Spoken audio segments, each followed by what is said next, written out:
Hi, everybody. We are looking today at identifying questions, which we've kind of been working with over the last couple of days, and variables. So two things that we are talking about today. I know a lot of kids were struggling on Monday with the Google form where you were given a question and you had to identify if it was a good question, a testable good question. Lots of kids did not do very well on that. So I just want to quickly go over this one more time. So again, when figuring out a good testable question, we like to ask ourselves kind of these three basic questions. If I think of a question, can I just Google it to find the answer? Is it Googleable? Is that a good word? I don't know. Number two, is the question too hard for me to investigate? Meaning, like, do I have the resources? Do I have the stuff to actually do the experiment and run the experiment? And again, this is going to differ. If you're a 7th grade science student, it's going to differ compared to if you are like a graduate or a doctoral student or someone that's like, you know, works for a university or something like that. So it kind of depends on where you are in that. And then 3, is this actually testable? Meaning, is it something that I can gather data on? And is the data going to actually answer my question? So last week, I told you guys that we are going to be running kind of a class-wide experiment on Clover. So again, this is Clover, and I asked you, and I don't even know if you did this, but I thought I wanted to get this into your head, kind of what kinds of questions could we possibly test on Clover? And that's what we're going to be kind of looking at today. So I have a couple questions here, and I want us to think about these questions. Are these questions testable? They all relate to Clover, but are they testable? First one is Clover pretty? Think about that for a second. Is that a testable question? What do you think? No, it's not. You should be thinking in your head, no, because the word pretty is an opinion. What I think is pretty and what you think is pretty is different. So that's not something that we want to include in a question. Where is Clover found? How about that one? Where is Clover found?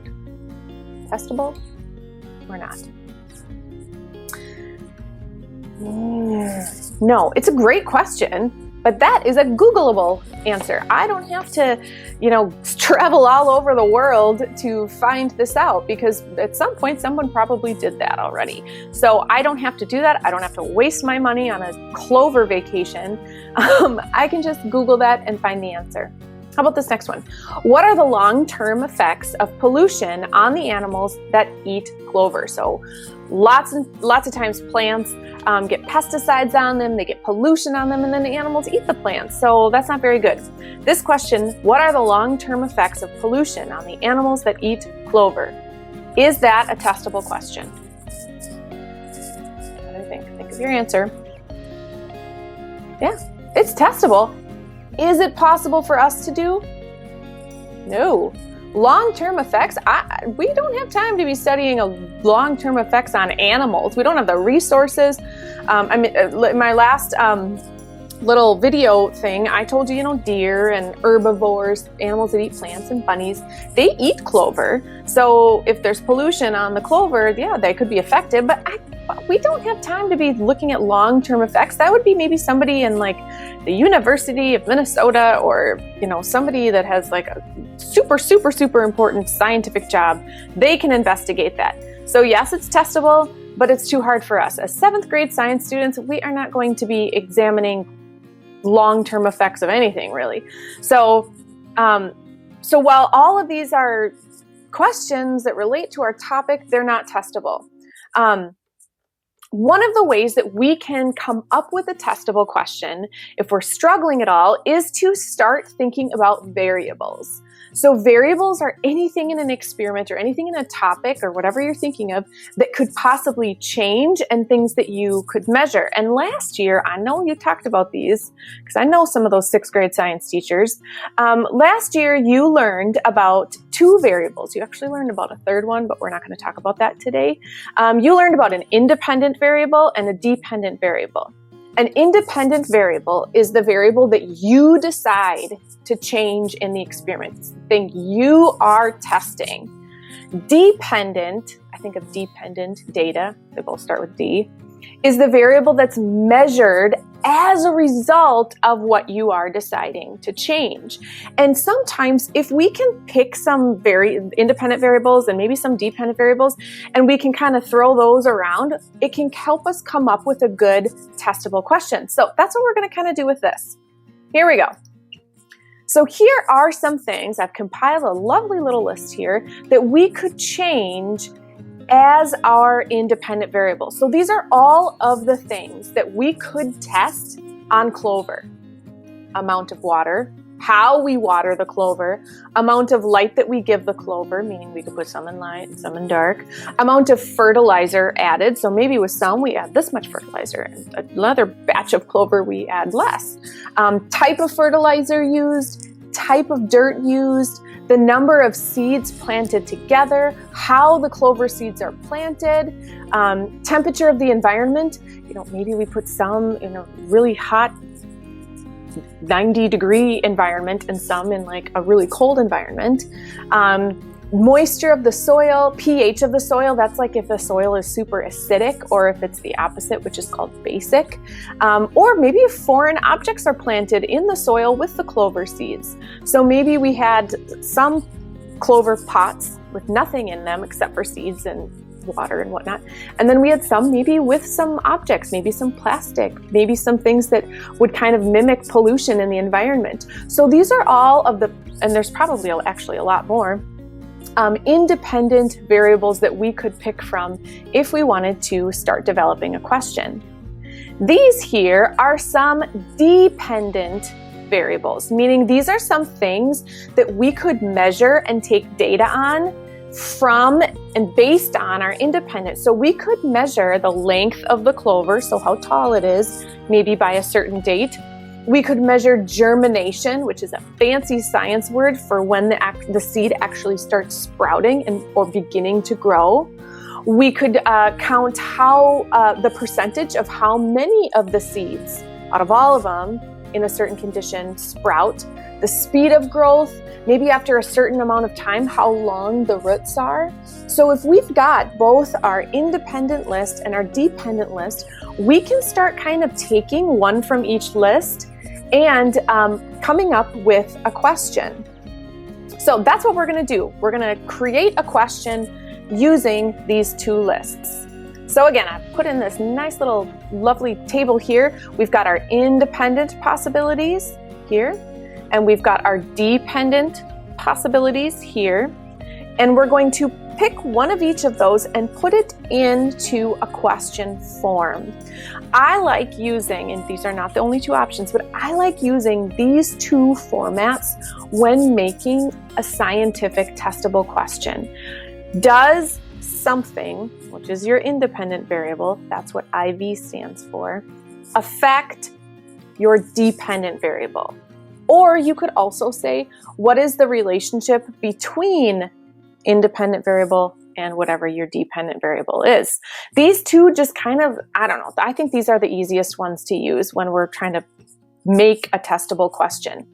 So if we look back at our lovely little list here, let's pick two and put them together. So let's say we want to change amount of light that the clover seeds are given and the length of the clover by a certain date.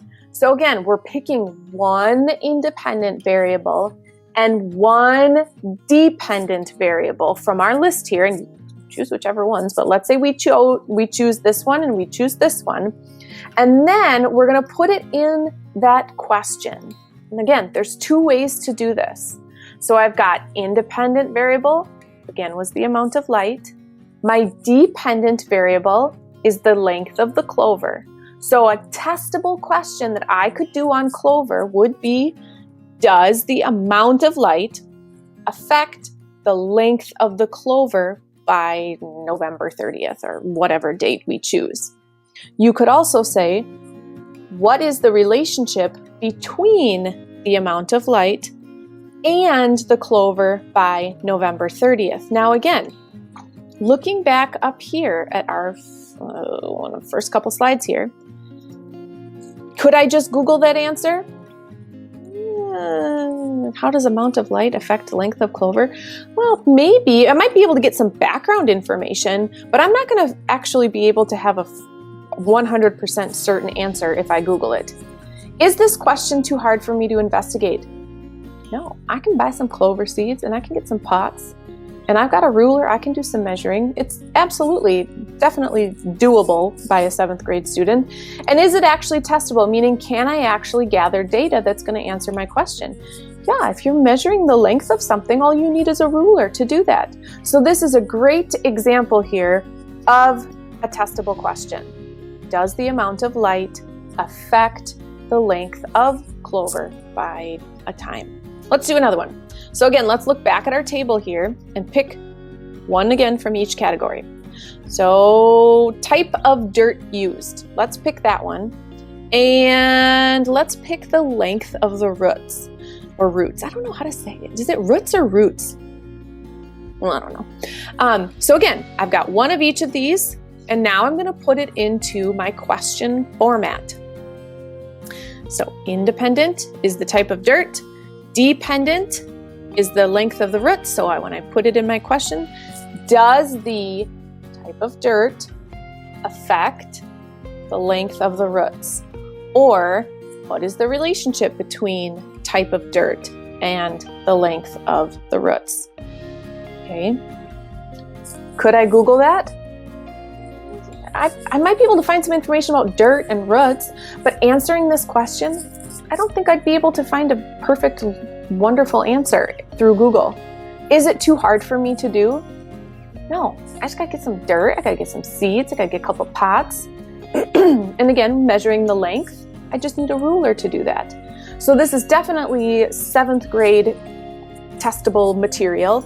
And will I actually be able to gather data on this? Yes, I'm measuring the length of the roots after a certain date. So how does the type of dirt affect the length of the roots? That's absolutely measurable. So that's what you're going to be working on, you guys, in the Google form. When you get to the Google form, this will be here in the Google form for you. So all you have to do is just pick one of these and pick one of these and smush them together into a question form like I did here. Okay? All right, all you have to do is 2 questions. You have to create 2 possible questions because, like I said, we're running an experiment on clover, and I want to kind of see which questions we come up with so that we can actually start planning this experiment and moving forward with it. As always, you guys, if you have any questions, let me know. That's about all I've got to say. Bye, guys.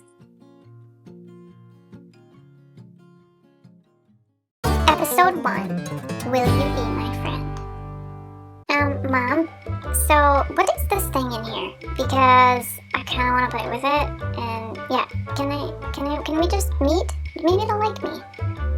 Seriously, you trust me? Oh gosh, okay, well this is gonna be fun. Here we go. Excuse me, Mr.